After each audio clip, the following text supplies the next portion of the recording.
Olá pessoal, paz do Senhor a todos irmãos, sejam bem-vindos ao nosso curso bíblico online Fundamentos. E a nossa primeira aula vai ser com o tema sobre temor, e não qualquer temor, mas o temor do Senhor. Eu vejo que essa é a mensagem, essa é a lição que Deus está querendo passar para toda a humanidade nesse momento, nesse ano, né? Principalmente, porque nesse curso a gente não vai querer de forma alguma edificar ou construir novas teologias, pelo contrário, a gente vai escavar até que a gente chegue aos fundamentos, que são muitas lições que com o passar do tempo a gente acabou deixando para trás, principalmente a nossa geração hoje. Então muitas coisas agora que a gente vai estar aprendendo nesse curso pode ser que sejam novidades para muitas pessoas, embora na história da igreja em si isso sempre fez parte. Então o tema dessa primeira aula vai ser o temor do Senhor. Eu separei alguns tópicos e a gente vai estar abordando eles nessa aula. Eu vou falar alguns versículos, mas eu não vou ficar o tempo todo lendo os versículos durante a aula, senão a aula acaba ficando muito maçante, mas no conteúdo os irmãos vão ter acesso a cada referência bíblica que a gente utilizou para construir essa lição. Então, o primeiro tópico é o princípio da sabedoria.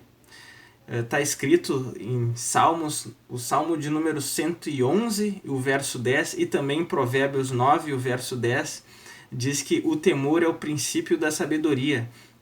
E o princípio é o início, é o começo. Então a gente quer tratar sobre isso, principalmente porque é a primeira aula. Então eu creio que através desse curso Deus há de derramar muita sabedoria sobre as nossas vidas.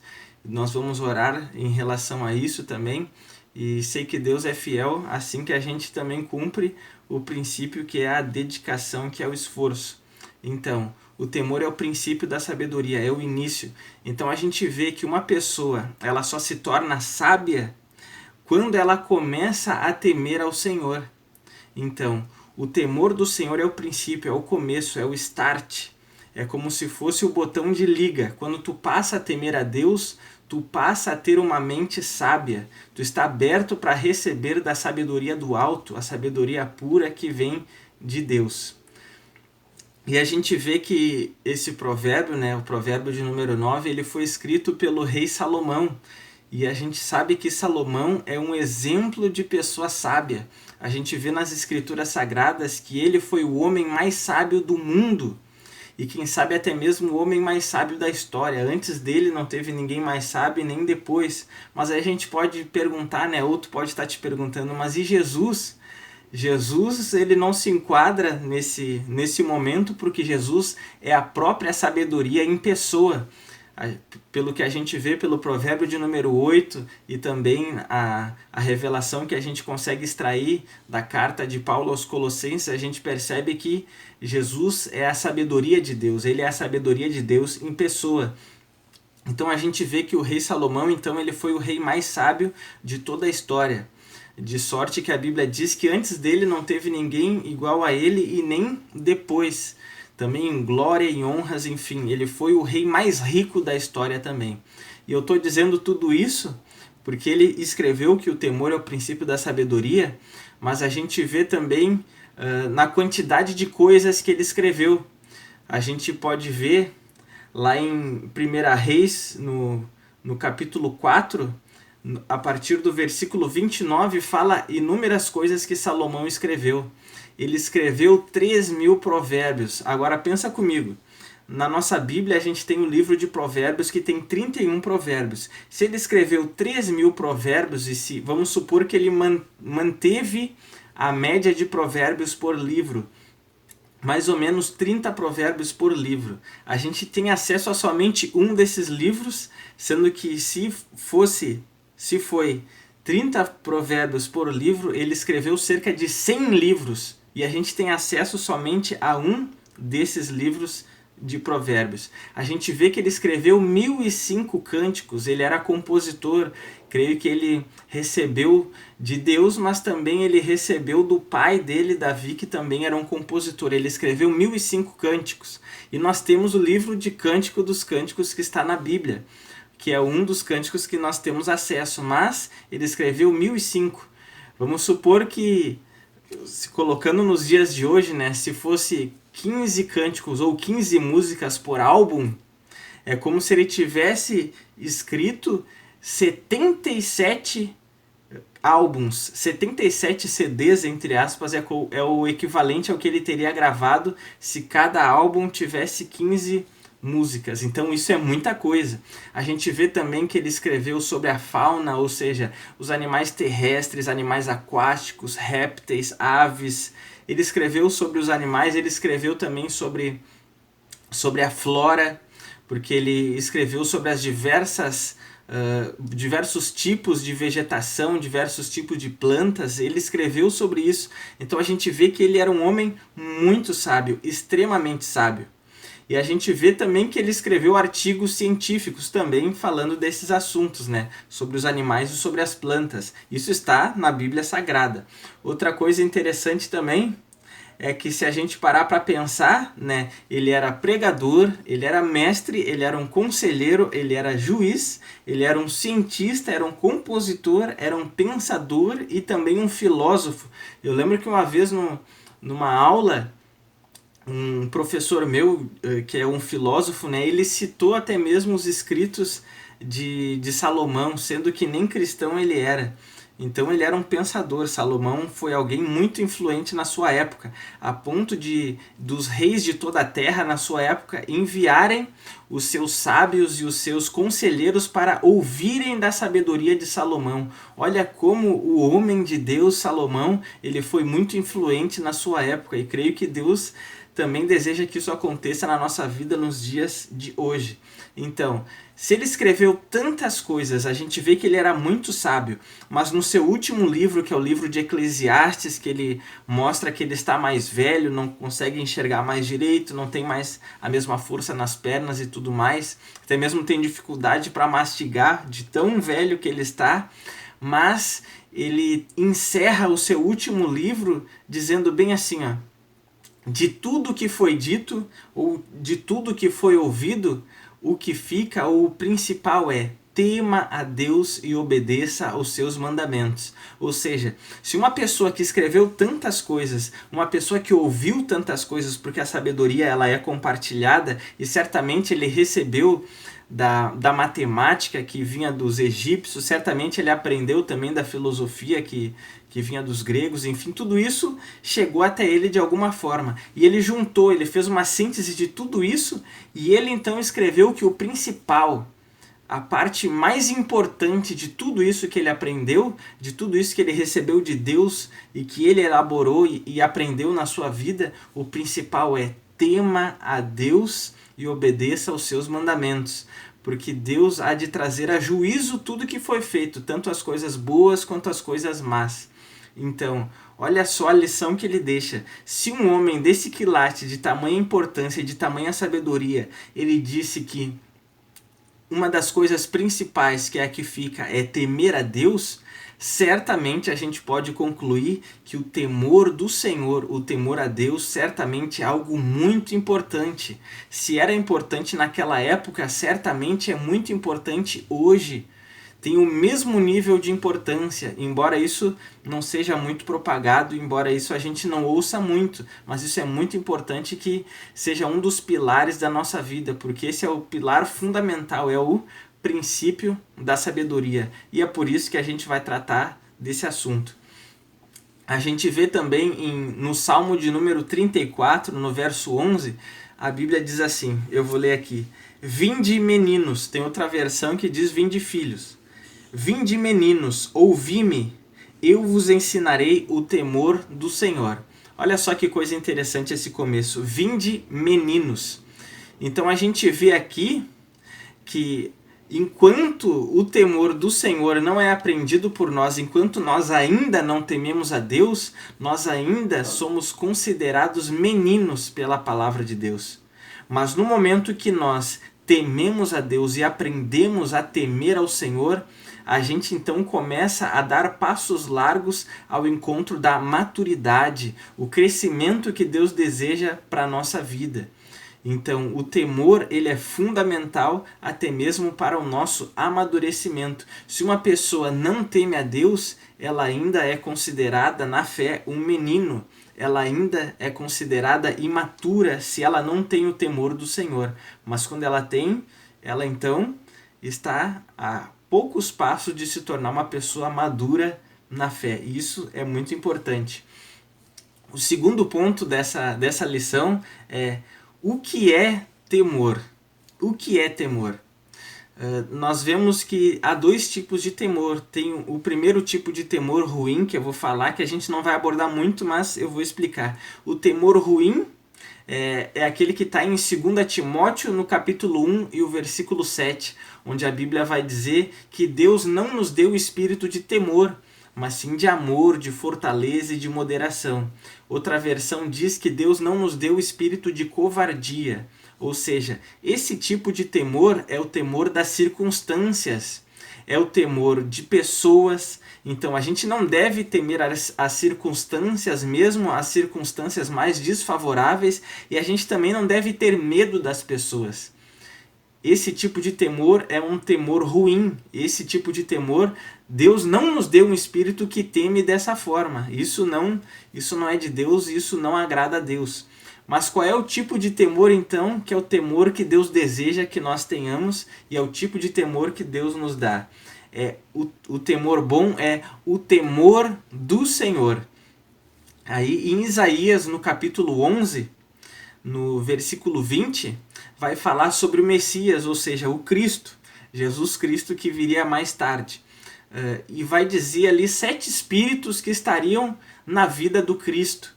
E era o Espírito do Senhor, o Espírito de entendimento, o Espírito de sabedoria, Espírito de conhecimento, Espírito de fortaleza, Espírito de conselho e o Espírito de temor do Senhor. Então a gente vê que o Messias tinha e teria, e tem um espírito de temor do Senhor. Então a gente vê que o próprio Jesus Cristo, nele havia o temor do Senhor. E é esse tipo de temor que é o temor bom que Deus deseja que esteja na nossa vida, um temor em relação a Ele. Mas o que significa esse temor? Temor é medo? Temor é medo, mas o temor bíblico não é o medo da pessoa de Deus. É um pouco diferente. O temor bíblico tem mais a ver com reverência e respeito. É nós reconhecermos a infinita superioridade que Deus tem em relação a nós. É como se Deus é altíssimo e nós somos praticamente minúsculos. A Bíblia chega a falar vermezinho de Jacó, quando Deus fala do seu povo, Ou seja, nós somos muito pequenos e Deus é altíssimo, ele é um Deus infinito. Então ele é muito superior a nós. E nós precisamos ter consciência disso, que ele é infinitamente superior a nós. E no Salmo de número 50 e o verso 21, Deus fala bem assim para os ímpios em relação às pessoas que não conheciam a Ele ou às pessoas que não temiam a Ele.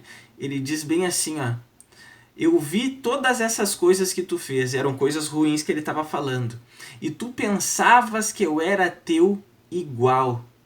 Olha só isso, tu pensavas que eu era teu igual. O que Deus estava falando para os ímpios, para as pessoas que não temiam a Ele? É que na mente deles, Deus era semelhante a eles, era como se fosse uma pessoa qualquer.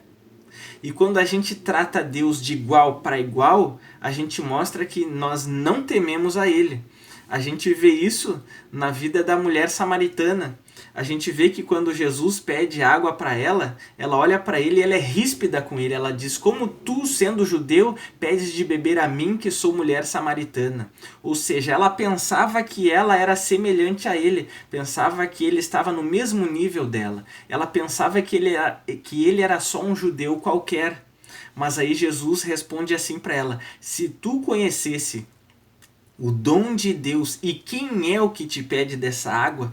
Tu é que lhe pediria água e ele te daria água viva.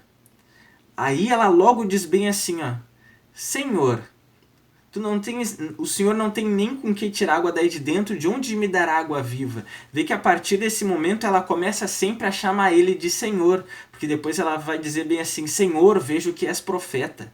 Então quando Jesus dá essa resposta para ela e mostra que ele não era do mesmo nível dela, mas que ele era Deus, ele era o Cristo, ele era o Messias, ela então passa a temer, ela passa a ter uma reverência, passa a mostrar uma reverência, considera ele superior.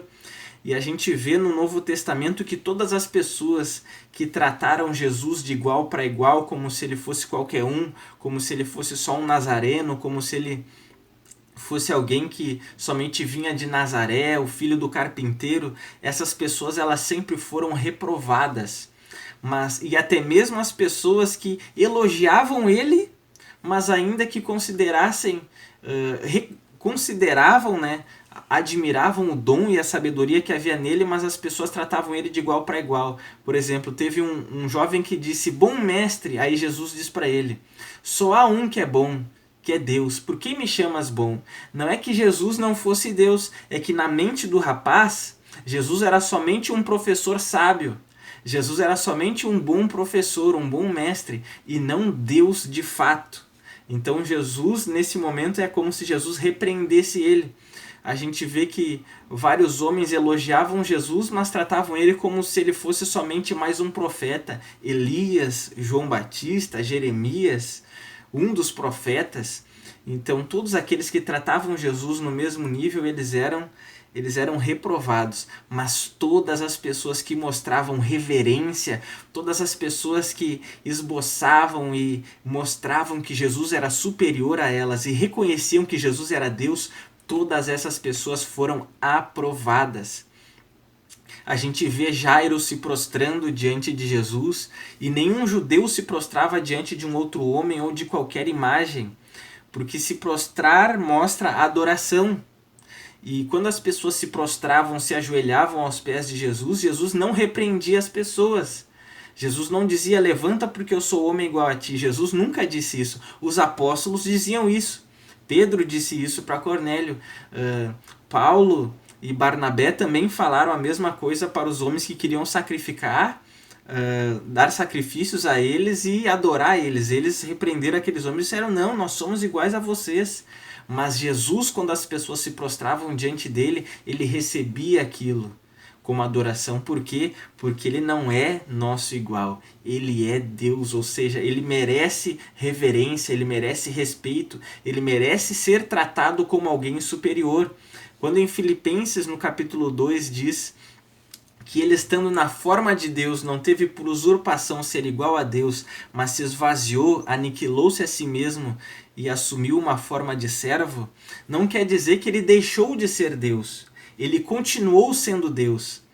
É que ele, sendo Deus, ele vestiu a humanidade. Como assim ele, sendo Deus, vestiu a humanidade? É como ele, na forma de Deus, ele vestiu esse corpo humano. Ele se fez homem, mas quando ele se fez homem, ele não deixou de ser Deus. Esse versículo mostra que ele não fez valer os direitos que ele tinha de ter pleno domínio e usar o seu poder de forma somente com a sua vontade, mas ele sujeitou a sua vontade à vontade do Pai, assim como no Getsemane ele disse, todavia seja a tua vontade feita e não a minha. Então, ele continuou e ele é Deus. Jesus Cristo é Deus. Então, a gente não pode tratá-lo no mesmo nível e a gente não deve tratar Deus no mesmo nível, porque ele é soberano, ele é superior. Ele, da espécie de Deus, não tem mais ninguém. A gente sabe que Deus é Pai, Filho e Espírito Santo, mas esses três são um. E não existe mais ninguém que possa dar ou falar com eles no mesmo nível. Tem os homens e são vários homens que tem os animais, né? Tem o cachorro e tem vários cachorros, tem gato e tem vários gatos. Mas agora Deus é um só, único e verdadeiro. E ninguém pode falar com ele no mesmo nível. A gente precisa reconhecer que ele é ele é infinitamente superior. Então isso é temer a Deus. E outra coisa também, outra definição de temor a Deus é que a gente não tem medo em si da pessoa de Deus, mas nós temos medo de decepcionar Deus. A gente tem medo de desagradar a Deus porque a gente pensa, olha tudo que Deus fez na minha vida, como posso eu falhar com Deus? Eu não posso falhar com Ele. Então a gente tem medo de falhar com Deus, não só porque Ele pode lançar um pecador no inferno, não só pelo que Ele pode fazer contra a nossa vida, mas tendo em vista a preciosidade, as grandes coisas que Ele nos deu, que Ele fez, realizou na nossa vida, nos dando uma nova vida, nos dando perdão, nos restaurando, nos dando um novo nome, novas vestes, enfim, nos restaurando completamente. Como pode nós falharmos com Ele, tendo em vista tudo que Ele fez? Então, quando a gente tem medo de desagradar a Deus, isso também é temor. E a Bíblia também dá uma definição de temor a Deus. No provérbio de número 8 e o verso 13, diz que o temor a Deus, o temor do Senhor é odiar o mal. E isso é muito interessante, essa definição que a Bíblia dá, que o temor do Senhor é odiar o mal ou aborrecer o mal. Porque assim, quando fala de odiar o mal, não está falando de odiar uma pessoa que é má, mas está falando de odiar o mal, é odiar as práticas ruins, as práticas que são más. E quando nós temos esse sentimento de odiar uma prática que é má, a gente fica muito mais longe de praticá-la. Se a gente não tem nenhum sentimento em relação a uma prática ruim, a gente está mais perto de praticar aquilo do que se a gente odiasse. Porque se a gente odiasse aquela prática, até a gente praticar, a gente teria que percorrer o caminho de deixar de odiar, percorrer o caminho de não ter sentimento nenhum em relação àquilo, para depois se tornar aceitável e praticar. Mas agora, quando nós odiamos, né? Quando nós odiamos, o caminho é bem mais extenso. Então, a gente precisa odiar a prática do mal, odiar o mal. Quando a gente odeia o mal, a gente fica muito mais distante de praticá-lo. E quando a gente age dessa forma, isso é temor do Senhor. Isso é temer a Deus. Então, essas são as definições de temor do Senhor. Agora, o terceiro ponto é o resgate do temor. Antigamente, né, as pessoas elas tinham uma visão de Deus como se ele tivesse sentado no trono com um chicote na mão, pronto para castigar qualquer pessoa que pisasse na bola, ou castigar por castigar mesmo. E esse tipo de visão, ele não é bom, ele é ruim e ele não é correto. Mas aí o tempo passou e a gente foi para um outro extremo, onde a gente lê na palavra de Deus e a gente percebe, né, em 1 João diz que Deus é amor, e a gente também diz que Deus é amor, Deus é bom e Deus é misericordioso. A gente dá essas três características. Só que essas três características a gente vê que são características favoráveis, são três atributos favoráveis, são três atributos que nos favorecem em partes. Mas Deus tem essas três qualidades, mas ele não é só amor, ele não é só bom e ele não é só misericordioso. Ele tem uma série de atributos que a gente vai estar aprendendo em outras aulas, mas a gente vai falar aqui de alguns deles. E esses três atributos, eles não esvaziam os outros, eles não isentam, eles não anulam os outros. Porque Deus é amor, Deus é bom, Deus é misericordioso, mas Deus é justiça. E a Bíblia também mostra que o nosso Deus é um Deus irado. E quando a gente imagina uma pessoa irada, a gente imagina uma pessoa estressada e braba o tempo todo com a cara fechada. Mas a ira de Deus não é assim. A ira de Deus é indignação. E indignação é quando tu não se conforma com alguma coisa que está errada, quando tu não aceita uma coisa que está errada. Aquilo ali está errado e tu não aceita aquilo ali. Isso é indignação. Deus está indignado, Deus está irado, porque lá em Gênesis, no primeiro capítulo, quando ele cria todas as coisas, ele olha para a sua criação e a Bíblia diz que ele fala que é muito bom.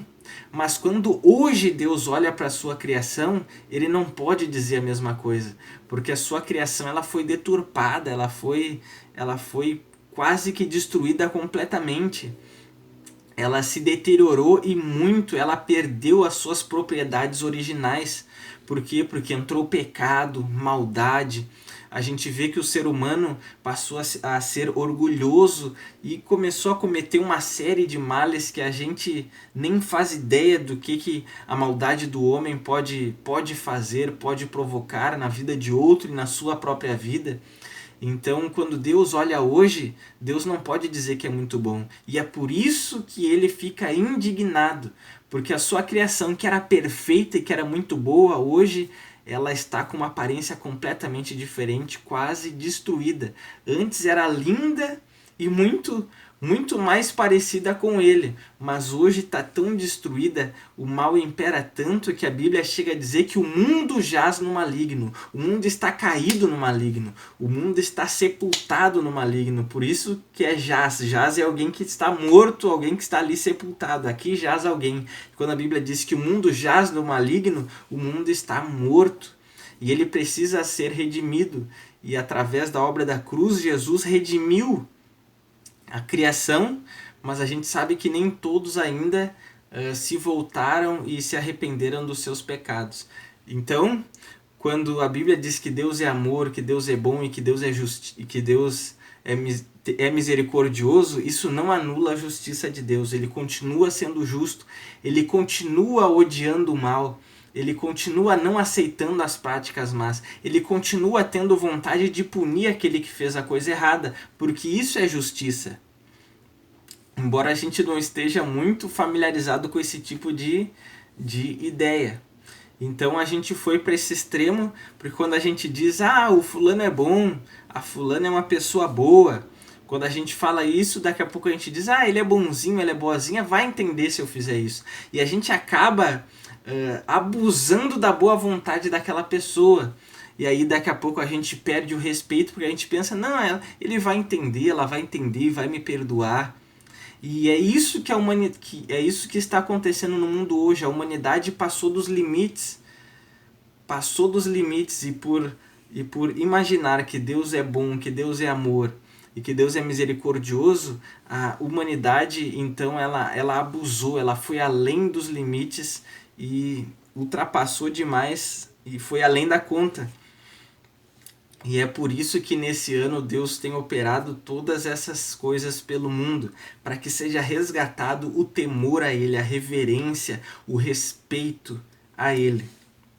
Então essa é uma lição que precisa ser resgatada. Outra coisa também, o quarto ponto dessa lição é uma pergunta. Por que Deus precisa ser temido? Isso é uma pergunta. Por que Deus precisa ser temido? E a gente vê uma coisa bem interessante aqui, é que muitas vezes a gente ouve algumas pessoas falarem que o Deus do Antigo Testamento, quando chega no Novo, ele não é mais tão irado quanto no Antigo Testamento, mas ele mudou completamente o seu temperamento, ele se torna só amor porque é a época da graça. E esse tipo de pensamento, ele não é um pensamento completo e perfeito, e ele não é saudável para a nossa fé. E eu vou dar alguns exemplos aqui. No Antigo Testamento a gente vê que Corá, ou Coré, dependendo da versão bíblica, junto com Datã e Abirão, outros homens, eles se rebelaram contra Moisés e contra a família de Moisés. E a gente vê que Deus abriu a terra, fez com que aqueles homens e suas famílias descessem naquele buraco e Deus fechou a terra. Ou seja, Deus puniu eles na hora com morte.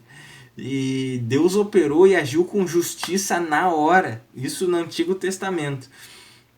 E a gente vê outro episódio também, é quando um filho de Arão, quando ele vai trazer o fogo para acender o altar ou para acender as lâmpadas, eu não me recordo o que ele ia acender, mas quando ele traz aquele fogo, a Bíblia diz que era um fogo estranho. Até hoje, cada um interpreta de uma forma, não se tem o entendimento completo do que era esse fogo estranho. A Bíblia diz que ele traz esse fogo estranho, e quando Deus vê isso, Deus se desagradou da vida daquele filho de Arão, que era sacerdote. E a Bíblia diz que na hora veio o fogo do céu e Deus consumiu aquele rapaz. Isso no Antigo Testamento, Deus agiu com juízo e justiça na hora. Outro exemplo também, ainda no Antigo Testamento, é o exemplo de Ofni e Finéias, que eram filhos do juiz, profeta e sacerdote Eli. E a Bíblia mostra que eles eram filhos de Belial, ou seja, eles eram muito maus. Eles cometiam atrocidades, até mesmo com as mulheres, dentro do templo. Eles faziam coisas muito ruins, e Eli não repreendia eles, não ensinava, e a Bíblia chega a dizer que Deus queria tirar a vida daqueles homens, que Deus queria matar eles, ainda na juventude. Foi o que acabou acontecendo. Eles morreram muito jovens. Deus agiu com justiça e juízo na hora. Isso a gente ainda está falando do Antigo Testamento. A gente olha para o Novo Testamento, aí Deus mudou, aí não tem mais esses juízos, aí não tem mais Deus agindo dessa forma. Mas a gente está enganado se a gente pensa dessa forma, porque quando a gente olha para o livro de Atos, a Bíblia fala de um casal, Ananias e Safira, e nessa época os irmãos da igreja primitiva, eles vendiam suas propriedades, e a Bíblia diz que eles depositavam todo o dinheiro que eles tinham aos pés dos apóstolos. E eles faziam isso de forma voluntária. Deus não exigiu isso, e os apóstolos também não. Eles faziam isso voluntariamente. Era como se fosse um voto que todo o povo assumiu. E a Bíblia mostra que os apóstolos e os diáconos, eles dividiam, repartiam todas as provisões, e não havia necessitados. Todo mundo ficava bem alimentado, todo mundo ficava bem. Mas a Bíblia mostra que esse casal, depois que eles vendem uma propriedade, eles pensam, isso é muito dinheiro. Vamos fazer o seguinte, vamos ficar com a maior parte e vamos depositar lá um tanto, mas vamos dizer que esse tanto, que essa parte que a gente está dando, vamos dizer que é tudo. Veja bem, Deus não exigia tudo, e Deus não exige que ninguém dê todo o seu dinheiro na igreja, enfim, oferta. Deus não exige isso, não exige mesmo. As pessoas faziam isso porque queriam, e eles estavam mentindo nesse momento, dizendo que estavam dando tudo, mas não estava dando. Se eles fossem sinceros em dar somente uma parte e ficar com o restante, falando que estavam fazendo isso, tudo bem. O problema é que eles mentiram dizendo que estavam dando tudo. Aí a Bíblia diz que o primeiro que vai é Ananias, e ele diz que era tudo. Aí o apóstolo olha para ele e diz, por que tu decidiu mentir para o Espírito Santo de Deus? E a Bíblia diz que aquele homem caiu morto na hora. E esse era o Novo Testamento. Jesus já tinha morrido pelos nossos pecados, Jesus já tinha ressuscitado para nos dar vida eterna, já era a época da graça, sendo que a graça sempre teve, mas mesmo assim aconteceu isso com aquele homem. Aí a Bíblia ainda vai além. A Bíblia diz que a mulher vem depois, Safira, e quando ela traz a oferta, ela também diz que é tudo. E o apóstolo olha para ela e diz, por que tu e o teu esposo combinaram de mentir para o Espírito de Deus? Os mesmos homens que levaram o corpo do teu esposo vão te levar agora. Veja bem, tanto ela quanto o seu esposo, ninguém tirou a vida deles, ninguém matou eles. Foi o próprio Deus que decidiu tirar a vida deles. Porque a Bíblia diz que a gente não tem que temer aos homens, que somente podem tirar a vida do corpo, mas a gente tem que temer a Deus, que além de tirar a vida do corpo, pode lançar alma no inferno. Então é Deus que dá a vida e tira a vida. E foi isso que ele fez nesse momento. Ele tirou a vida desse casal, porque eles mentiram para Deus. Olha só, então a gente vê que Deus não mudou, ele continuou e ele continua o mesmo, até mesmo porque esse é um atributo de Deus, é que ele é imutável. Deus é imutável. E vamos além, tem outro exemplo também ainda no Novo Testamento de um rei, ele é Herodes, e ele deu um discurso e as pessoas aplaudiam e acharam o máximo o discurso daquele homem, e eles disseram, isso é voz de Deus, não é voz de homem. E a Bíblia diz que aquele homem não deu glória a Deus, e na hora ele morreu comido de bicho, porque ele não deu glória a Deus.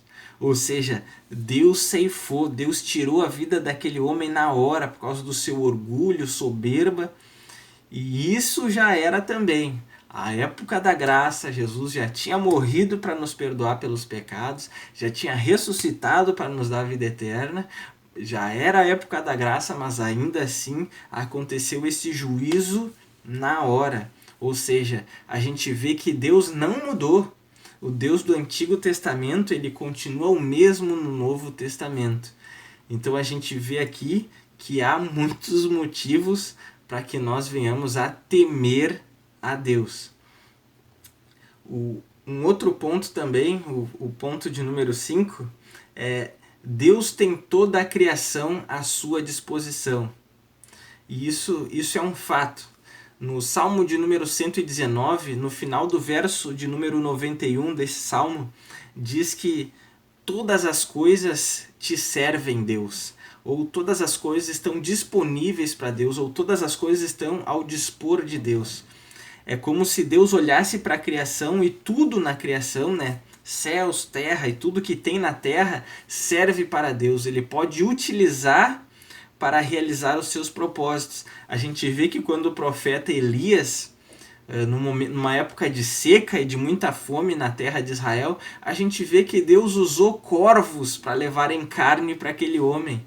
A gente vê também que Deus utilizou anjos para dar pão assado na brasa para aquele profeta, o profeta Elias. Então a gente vê que tanto o corvo quanto os anjos, eles estavam disponíveis para Deus. A gente vê também num outro momento muito curioso na Bíblia, que havia um profeta chamado Balaão, e ora ele era verdadeiro profeta, ora ele era falso, então a gente vê que ele era mais falso que verdadeiro.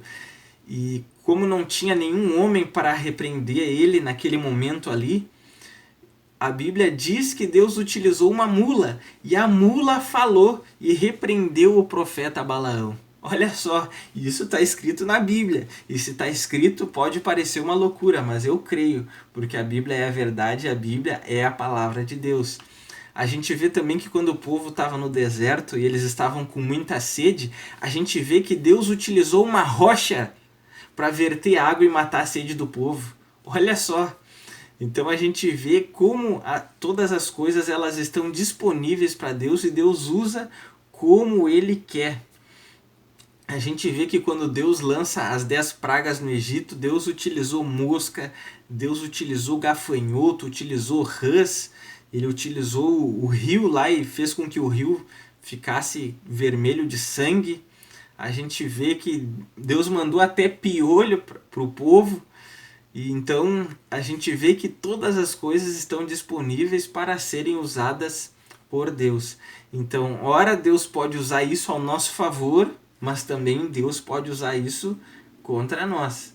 E aí, por isso que a gente tem que temer a Deus também. Tem outras partes bem interessantes também, curiosas, que quando o profeta Jonas ele foge do propósito de Deus, a gente vê que Deus utilizou o mar e utilizou uma tempestade para assolar o barco daquele profeta. E como se não bastasse, os homens lançaram o profeta no mar e ainda Deus utilizou um grande peixe que engoliu aquele homem. E isso está na Bíblia, e a Bíblia é a palavra de Deus, e a Bíblia é a verdade. Mas como Deus tem tanto domínio sobre tudo que tem na terra, a gente vê que o peixe engoliu o profeta, mas Deus não permitiu que o grande peixe mastigasse o profeta, porque ele continuou vivo, e depois ainda o peixe vomitou o profeta para que ele pudesse seguir o rumo e cumprir a missão que ele deveria cumprir. Então a gente vê que Deus utilizou a tempestade, utilizou o mar e utilizou até um grande peixe. E até no Novo Testamento, quando Pedro quer falar com Jesus que ele precisa pagar o imposto, né? Aí Jesus diz para ele, faz o seguinte, vai lá e pega a tua vara de pescar, lança o anzol lá no rio ou lá no mar, e o primeiro peixe que tu pegar, dentro da boca dele vai estar uma moeda e tu paga o imposto por ti e por mim. E foi o que aconteceu. Ele pescou o peixe e tinha uma moeda lá, ou seja, tudo está disponível para Deus. Deus pode usar tanto ao nosso favor, como se nós estivermos em desobediência, Deus pode usar contra nós também. Então a gente pode ver uma coisa também, é que Deus usa tanto o bem, como também Deus usa o mal. E a Bíblia mostra que hoje, quando nós aceitamos Jesus Cristo, quando nós recebemos Jesus como Salvador, nós nos tornamos filhos de Deus. Só que enquanto isso ainda não acontecia, quando não há conversão ainda na vida da pessoa, quando ela ainda não recebeu Jesus, a Bíblia mostra que ela é filha da desobediência, mostra que essa pessoa é filho da ira. A Bíblia chega a dizer que essa pessoa é inimiga de Deus e chega a dizer também que é filha do diabo. Olha só, isso não sou eu que digo, mas isso é o que está escrito na palavra de Deus. Então, a gente vê que uma pessoa ela pode ser inimiga de Deus. Então, se a pessoa ainda não aconteceu a conversão na vida dela, o inimigo dela nesse momento não está sendo o diabo, o inimigo dela está sendo o próprio Deus. E isso é muito perigoso. Porque hoje nós como cristãos, o nosso inimigo é o diabo, e se o nosso inimigo é o diabo, graças a Deus por isso. Os nossos problemas estão resolvidos, porque a Bíblia vai dizer que graças a Deus por Jesus Cristo, pelo qual nós temos paz com Deus. Então o problema está resolvido. O problema é ter Deus como inimigo, porque Deus é o maior aliado e o melhor inimigo, mas ele também pode ser o pior adversário e o pior inimigo. Então é melhor a gente estar do lado de Deus.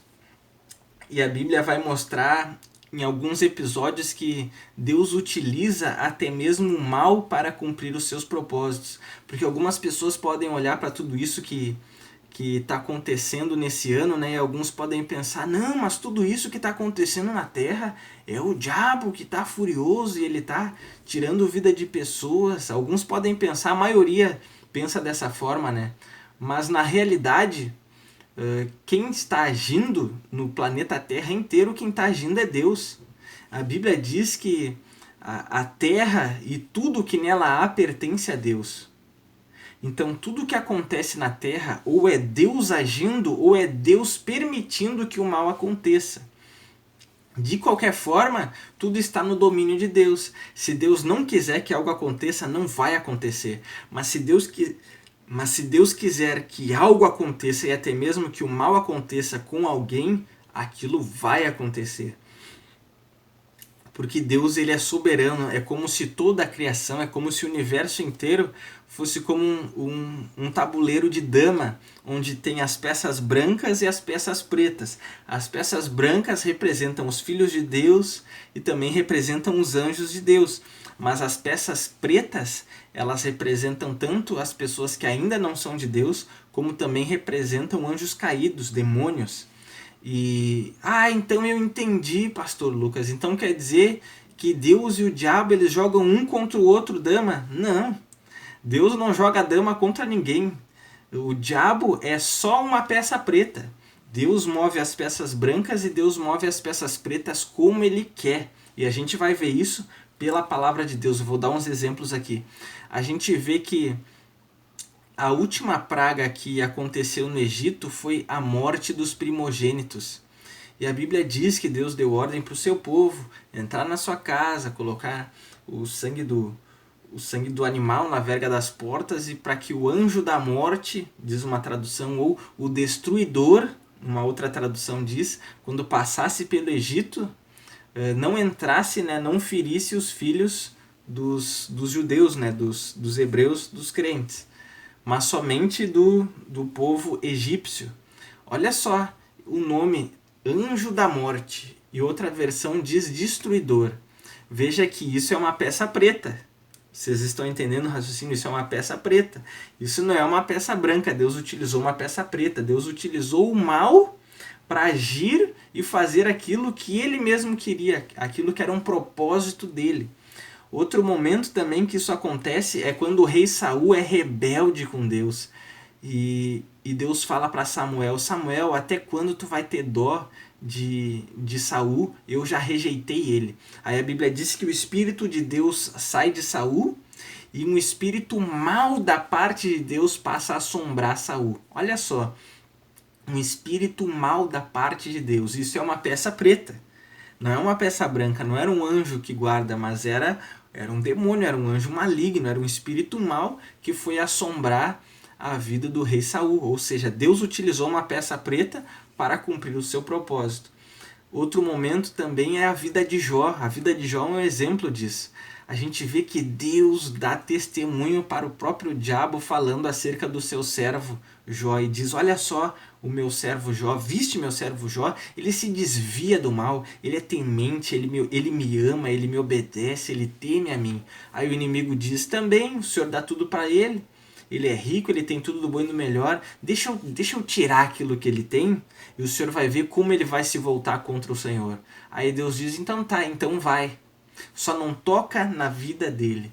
E a gente vê que num dia só Jó perdeu tudo. Os filhos morreram, muitas coisas foram destruídas, propriedades dele, e ele perdeu tudo. Mas Jó continuou buscando ao Senhor. Aí o inimigo vai lá, volta, e Deus diz: viu só, olha só como ele continua. Aí o inimigo diz bem assim: também ele ainda tem saúde, deixa eu tocar na vida dele, vamos ver se ele não blasfema contra o teu nome. Deus diz: então tá, pode tocar nele, só não tira a vida dele. E aí o inimigo foi lá e Jó ficou doente, ficou com úlceras, ficou cheio de feridas. E a esposa de Jó diz para ele: amaldiçoa esse teu Deus e morre. E a fé que ela tinha é muito semelhante à fé de muitos que estão hoje na fé, né? Ou seja, quando tá tudo certo, maravilha, glória a Deus. Mas agora quando tudo dá errado, cadê Deus? Onde é que tá Deus agora? Será que Deus existe? E ainda às vezes vai contra Deus, fala coisas terríveis para Deus. Mas olha só a resposta de Jó. Jó disse bem assim para ela: mulher, tu falas como uma louca. Deus deu, Deus tirou, bendito seja o nome do Senhor.